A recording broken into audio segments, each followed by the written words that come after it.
All right, so thanks for joining us for the MicroH Talks Technology presentation on reducing the cybersecurity risks by having a layered approach to cybersecurity. This is webinar number 2 of a series of 3, and our focus for this one is on the network and the endpoints. By the way, if you missed the first webinar where we talked about the people perimeter and perimeter layers, I will be posting the link to the recording in the chat, just in case you guys want to take a look at that. So my name is Maria Fieri. I'm the Director of Operations for MicroH, and I'm joined by Sergio Lima, Director of Customer Success at MicroH. Welcome, Sergio. Hello, thank you. Welcome, everyone. And so before we begin, a few housekeeping notes. So as you may have noticed, attendees are muted, mainly to reduce background noise. Sergio, we're having worked with him for a while now, quite enjoys answering questions. So please ask your questions throughout the presentation by using the questions panel of the webinar tool. The webinar is being recorded, and the recording will be sent to you within the next 24 hours for your review or to share with people you think would benefit from listening in. In the same email, you'll receive a link to download the free ebook that we are making available to you today. Lastly, at the end of the webinar, you will receive a short 3-question survey to gather your feedback on the webinar and what you would like to see moving forward. Your feedback will help us improve future webinars. We thank you in advance for your help with this. So before giving Sergio the reins, I'll just take a moment to give a brief overview of MicroH for those who may not know us. So MicroH is a Canadian technology service provider with 38 locations across Canada. We've been providing IT services and solutions to our clients since 1981. Our approach is simple. Our approach is a simple one, I should say, and is based on understanding your business. We want to understand your operations, your goals, your challenges, your opportunities. And this is key to helping us recommend and provide the IT services and solutions that are right for you and your organization. That, in a nutshell, is our why. So with that, I'll pass things on to you, Sergio. Thank you, Maria. So I guess this is a continuation of the previous webinar that we've done. And in this session, we're going to look at the network side and the endpoint. So we're just going to go through a bit of the landscape, cybersecurity landscape, a little update versus the last one we had. It's stats on what's trending right now and what's going on. And then obviously we're going to go right into the cybersecurity layers and specifically the network and the endpoints. And then we'll take your questions. But like Maria said, you can ask the questions at any given moment with the little box on the right-hand side. You can just ask away, and it'll be my pleasure to answer. So let's start with the landscape. Obviously, I mean, this might not be, I don't think it's new to you all. If you've attended some of our webinars, you see that the numbers are pretty high for Canadian organizations that were that reported that they had been victims of a cyber attack in 2012. So the amount of data collected on this is significant. So it's only going to increase as new technologies enter the mainstream, and it creates a wealth of opportunities for threat actors to, looking to steal your data. The hybrid workforce, the hybrid work and the work from home or any work from anywhere creates a larger threat surface for criminals to act upon, I guess, because now they can go after the individuals working from home, right? And because it's a decentralized security, somewhat, it gives them, a larger playing field for them to attack, right? So, business networks are becoming integrated into the employees' homes, public spaces, and again, that opens up just an incredible opportunity for the actors to do what they want to do. So they're probably likely to exploit more of the hybrid work infrastructure and target employees' home networks versus your actual network right now, because that's the weak spot. So the continued trend towards connecting devices, with that interact with physical world is pretty much happening right now with anything that's IoT, so the Internet of Things, and anything that is IoT in the industry. Again, it expands their landscape. It gives them the ability to possibly get into those IoT devices and then get into your network, because it's somewhat, can't use the word immature, but it's getting there. It's just still one of the weak spots that a lot of manufacturers are trying to catch up and try to secure. as quickly, versus the IT standard devices that are already out there. Well, it's a relatively new, like Yeah, relatively new. Obviously, we've been talking about IoT for a long time, but yeah, it's still relatively young, right? yeah. And I find that they're still behind with trying to find ways to secure these devices, especially devices that are now dependent on operating systems that are obsolete and machinery that, hundreds of thousands, millions of dollars of investment with these IoT devices, and they can't just, decide to change Flush them them, yeah. because, yeah, exactly. So Yeah. that's the problem with some of these companies are having. And here's some a nice stat on which was brand new actually that we had Maria and I had a discussion on. We have data from a company called Marsh. It's an insurance broker, and the frequency of ransomware has returned following a brief lull, I guess, from last year and compared to 2021, almost as if cyber criminals went on vacation for a while and now they decided to come back up in full force. The My guess is they were strategizing. That's my guess. Yeah, the ransomware related claims, as per Marsh, rose 77% in the first quarter of this year compared to the last quarter of last year. That's huge and scary. Mm, So it the bottom is. line is the cyber threats continue to be a big risk, obviously, for organizations of all sizes, because it's not just the big enterprises that Marsh insurance brokers take care of. They take care of everybody, including the small, medium businesses. And Sergio, it used to be, that they'd come in, they'd encrypt your data, and they'd ask for a ransom, and you decided to pay or not, right? So, but Yeah, the most affected was you, right? The yeah, organization that was. Now they're going after your data, right? So now they're saying, well, if you want it back, you pay us, and if you don't pay us, well, we'll make it public. So yeah, now it's not just you, but your clients and your clients' client. I mean, it could get really messy. So yeah, exactly. So, how do we do that? Actually, how do we fix that? Obviously, the best strategy is to minimize your risk by a layered approach. So today we're talking about network and endpoints, uh, but please listen to the first one we did with people in perimeter because that's extremely important as well. But let's dive into the network and endpoint side. So let's start with network segmentation.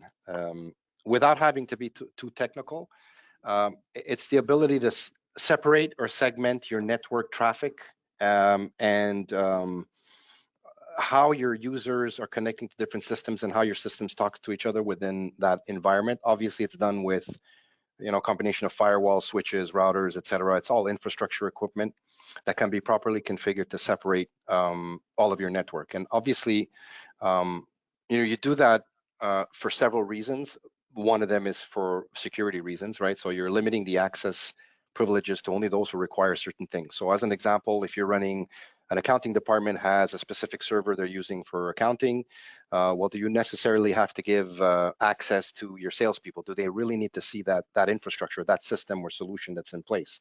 So what we do is we segregate or segment all of the network so that if you don't need access to it, well, we'll put you into a silo for systems that you need to use, and in doing so, one, it improves the security inside your network. Protects your network from maybe users and stuff doing anything inadvertently or whatnot, or maybe deleting even files, making or files even public, maliciously, right? Yeah, or even maliciously. or even Uh, malicious. yeah. Two, it protects your network from any widespread attack, because when your cyber attacker is going to try and get in, when you have a flat network, as they call it, it's one scan, they see all the devices and they can just pick and choose whatever they want to attack. When it's segmented, it's a little bit harder for them. They sometimes don't want to spend the time to do that. So they come in, they first thing they find and they try and attack it. So, a lot of times there's a certain layer of protection. I guess it kind of prolongs. I mean, obviously, if he's there for 3 months in your network, eventually he will get to it. But if it kind of prolongs and makes it a little bit more difficult for the criminals to get in and try and go across the board. They Um, have to work a little harder.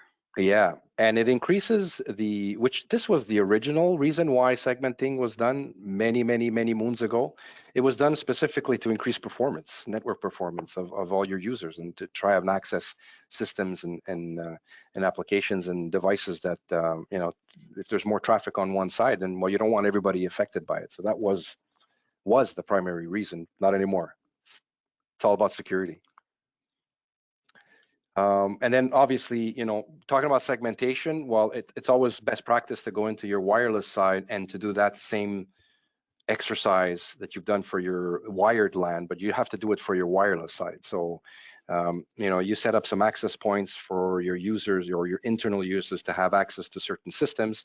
You have to have that segmentation and give them the ability to see certain or remove the ability to see the entire network. And at the same time, if you have like a public network where your clients or visitors come to your office, well, you want to make sure that they only have access to, let's say, internet and not anything else inside your network. Because obviously what's going to happen with this is another door for criminals to pretty much sit outside in their car and scan any Wi-Fi networks and, go in and try and intercept certain traffic and actually try and get into your network via the Wi-Fi. So that's another reason why you have to, the mindset should be always, if you're using VPN to connect to your network, you need multi-factor authentication. We talked about it in the first webinar. Well, you have to have the same thought process for your Wi-Fi stuff. You have to make sure that you're authenticating your users on Wi-Fi to ensure that it's the right user that's having access to these specific applications. And then if you want to go up a notch, which to me is more of, it's an advanced type of security solution, is the SIM. So a SIM is security incident and event management. It's a tool or tools that you can put in place that will do real-time scanning of network traffic and at the same time do a real-time check to ensure that there are any hackers that are actually trying to get into your network at this very moment. So it's a real-time scan, and it's not an automated tool. So it's very important to understand that it's not something that you can just buy off the shelf and put it in your network and it's going to work and solve all your worries. You need to man this console. It will have a lot of alerts. It will have a lot of false positives. It will have a lot of analysis of reports, results. You need to go through that triage, figure out what's important, what's priority, establish, research it, establish what the corrective action is, and then you have to apply the corrective action. So it's a whole process which involves, it's not an unmanned system. You really need someone or certain people, more people or departments or companies that specialize in this that can handle this for you, because assigning it to an existing network administrator may be a little bit heavy for them to handle this. And that kind of goes hand in hand with the next slide, which is the SOC side, and it's the Security Operations Center. So a lot of these specialized security companies, we do a lot of managed services, and we use resources that we call Network Operations Center. So they manage the network, but there's a Security Operations Center, and their role is really that: look at things like SIM, specialized tools that scan, give us results, give us alerting on the security side. And the SOC's sole responsibility is to take these alerts, figure out what's priority, and then advise the proper people to say, okay, this is what we noticed. We need to fix this right now, or can it wait, or is it important? Can it be moved over? Is it a recommendation? Corrective action needs to be done now. Who does the job? It needs to be done. It needs to be treated fairly quickly, because again, it's a security event, and if it's something that's happening right now, it needs to be addressed right now. So that again, it's I guess one of the higher level implementation security layers that you can put within your environment. That it may be also dependent on the industry that you're in. So if you have regulations, if you have compliancy of some sort, if you're in finances, if you're in pharmaceuticals, a lot of companies that absolutely need to put one of these solutions in place, because they don't want their data to be compromised, and they need to be aware of at any given moment when someone's trying to hack them. Yeah, in the It's end, funny. it's an evaluation that needs to happen, right? Does Yeah. your company need this? Or, like you were saying this morning when we were presenting in the French webinar is, you need to cover all of your bases, right? The basics before, looking at this, right? Oh, yes, that's true. And you shouldn't start by putting in a SIM. You should actually start by putting in the entry-level security solutions like anti-spam, antivirus, firewalls, intrusion EDR, detection, MFA, EDR, MFA, VPN, security, your Wi-Fi security, your patching. segmentation, your patching, your backups. This is the entry level. We call it entry level, but it's pretty much you have no choice but to put these things in place. you have to put these in place before you even look at a SIM, because Yeah, if the SIM will just keep alerting you saying that you're full of holes, right? So you just waste your time putting out fires that'll never be put out. So in saying so, let's talk about something, a lot of the layers that you can put on the endpoint side to minimize that risk. Endpoint detection and response. So EDR, all existing antivirus manufacturers now, or most, I would say, have their traditional antivirus solution, which is um, dependent obsolete. on obsolete. It's dependent on a signature file that needs to be downloaded from the vendor. And obviously they have a team of working on vulnerabilities that get released. They have to work on a signature file. Your antivirus downloads it, and then it's ready to go. And if something happens, it refers, it sees something happening on your machine. It refers to a list that was developed by the vendor and say, oh, it's a virus, let's stop it. That doesn't work anymore, mainly because of the zero-day threats that come out right now. So as of this moment, there's probably a vulnerability out there. So if a vendor is still working on fixing it, getting their signature files, there may be a chance that cyber criminals getting into your environment through that vulnerability. So how do you fix that? Well, all vendors now have shifted over to a next-gen antivirus, which is some form of a EDR type of solution that allows you to. It works mostly on the so AI, a little bit of artificial intelligence rules that are put in place, a little engine that does that for us, and it's based on the behavior of your machine. So if your machine is not supposed to be copying several hundred files or changing extensions of several hundred files or doing something that it's not supposed to, it's a behavioral issue right there. And the next gen antiviruses can spot that, stop it in its tracks, turn off the service or block it or quarantine it, and then turn off your network connectivity, whether it's Wi-Fi or LAN-based wired networks. Completely shut that down so that it doesn't propagate across your entire network.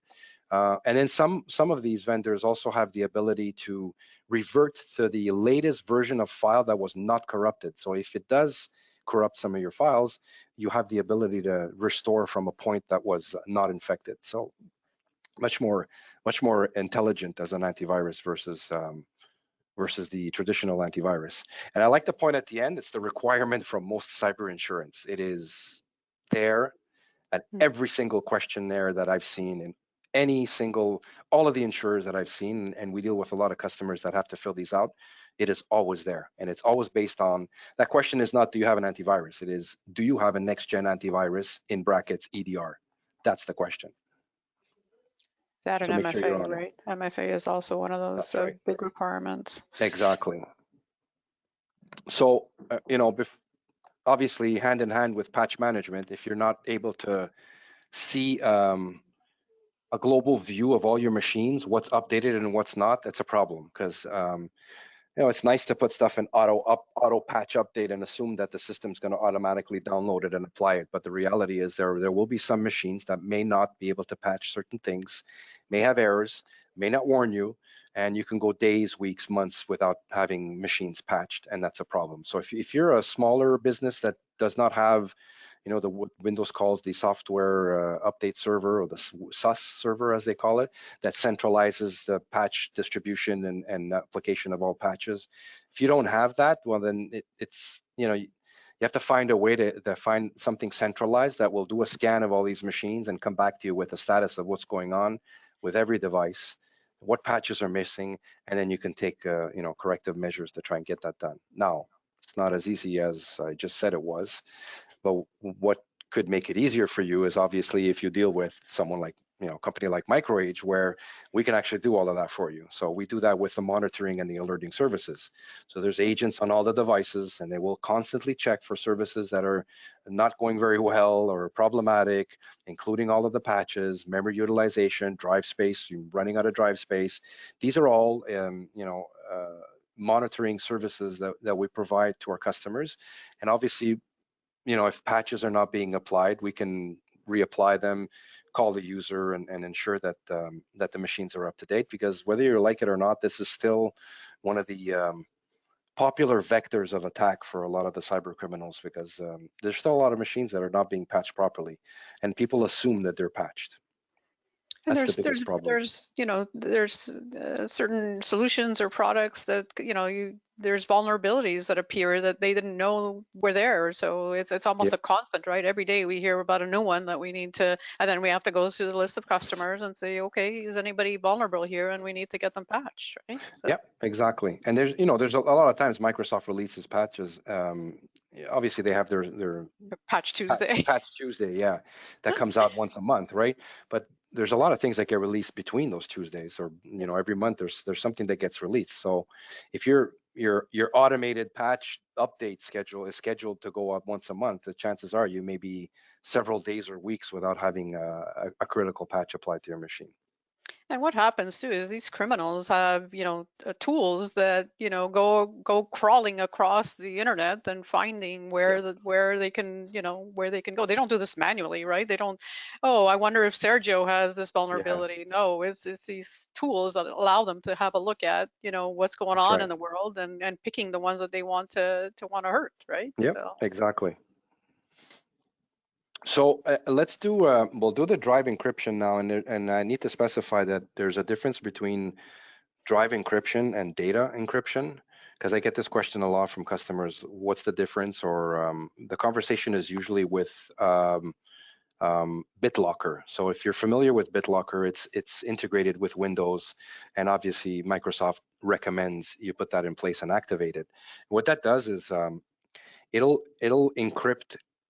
encrypt your data on your hard drive, but it's a form of protection in case your laptops or desktops get stolen. So there's a difference between data encryption and BitLocker. So, a lot of customers say, well, I'm going to put BitLocker and now any hacker tries to get in and my data is encrypted. Well, no, that's not how it works. So BitLocker will only stop you if laptops get stolen and someone tries to take out the drive or the chip and then tries to hack in and it doesn't work. The data's basically scrapped for them. It doesn't work. But if you're being hacked and you have vulnerabilities and a criminal gets into your machine, he's going to look like you on that machine. So Windows operating system just thinks it's you accessing these files and doing stuff. So it will give all of those files. I mean, it's completely available. It's just like the equivalent of us clicking on files and doing whatever we want. So there's a difference between that. The data encryption is a completely different solution. And again, if it's something you want to look into, it's another, I guess, advanced type of solution, depending on the industry that you're in and the requirements that, maybe they absolutely need for your data to have encryption on live data or encryption that's archived or data that's archived, et cetera. So there's different levels of encryption. Or sending, for example, when you send emails, if they're encrypted, well, you need specific solutions that do that for you. And then we have that famous vulnerability scan versus the penetration test. And again, which one do you do first? Do you do both? Do you do only one? Which one's better? From what we've seen and what we recommend, it's always good to have, and we do this with a lot of new customers because we're walking into an environment that we don't know. And they're in a position where they don't know either. So they're not aware of what's going on. They're curious. They need to understand where they're weak. And they want to try and put corrective measures in place. So the vulnerability scan is obviously it's specialized people that come in with tools. They'll run a complete scan, inbound, outbound, from the outside, from the inside, scan all your devices, take a look at what's going on. They'll give you, port status, how your patching is done, or if it's done, are there any vulnerabilities existing into your environment? It'll go through your firewall to try and see if there's any issues with that. It'll go through your entire network and provide you with, obviously it's followed up with reports. So the reports give you a status of what's going on. Sometimes there's a score to it, depending on the vendor that's providing that vulnerability scan. And then there's always a report on the recommendations or the corrective measures that need to be addressed with priorities. And it's important because you obviously need to start attacking the ones that are higher risk. And you try and, that gives you your roadmap for let's fix my network, let's address these issues so that I'm secure or as secure as possible.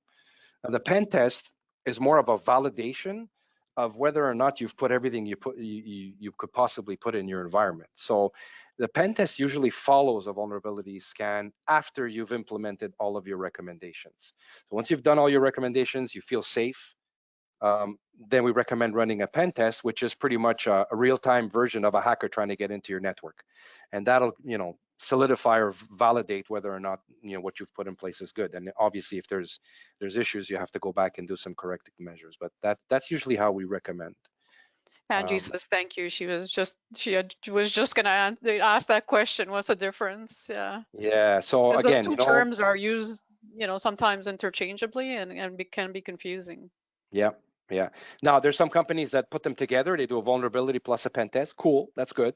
But again, you have to, I like the fact that I want to scan, get my report, make my decision, implement stuff, and once it's implemented, I need somebody to stamp it to say it worked. Mm. So I like the two-phased approach.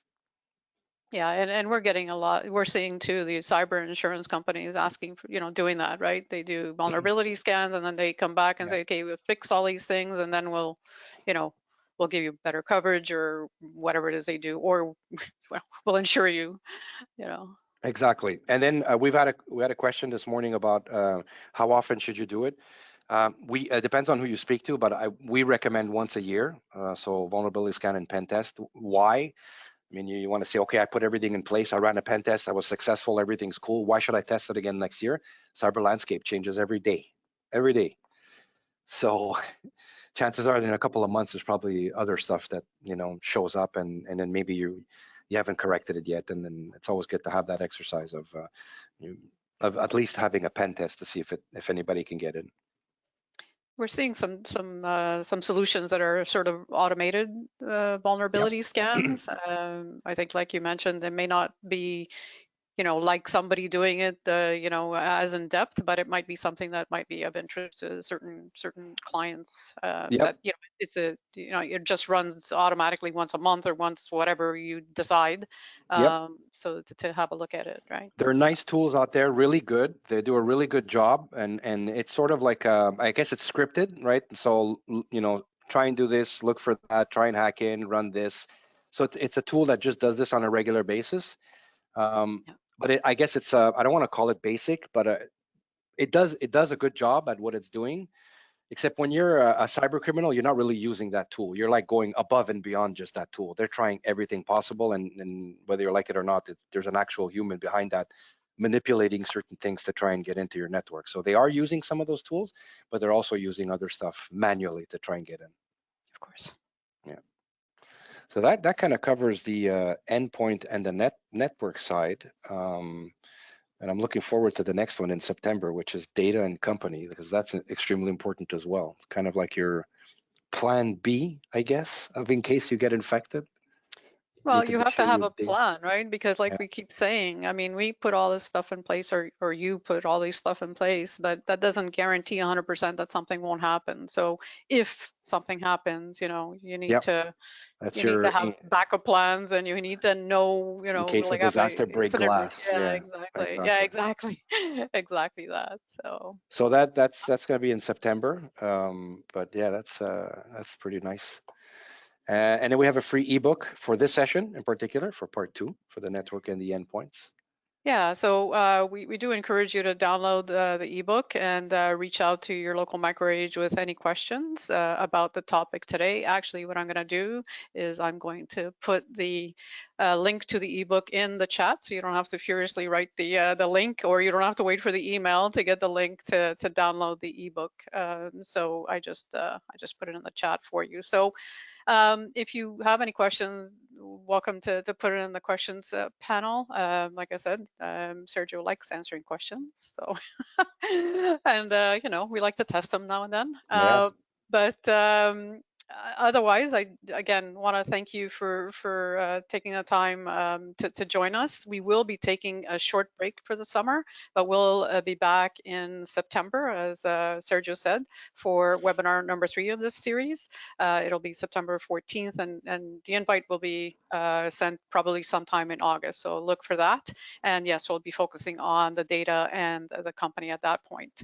And since I'm not seeing any questions come in right now, so once again, thank you, Sergio. I appreciate it. I Thank can't do you. this without you because I am absolutely not technical and don't understand most of this stuff. But anyway, thank you all for spending the last half hour with us. So we're going to give you a half hour back, and we want to wish everyone a great summer. Enjoy. We hope that it'll be nice and warm and sunny days, so that we can all enjoy the short summers we do get. So Yeah. thank you very much, and we'll see you in September. Thank you, everyone. Have a good day. Thank you.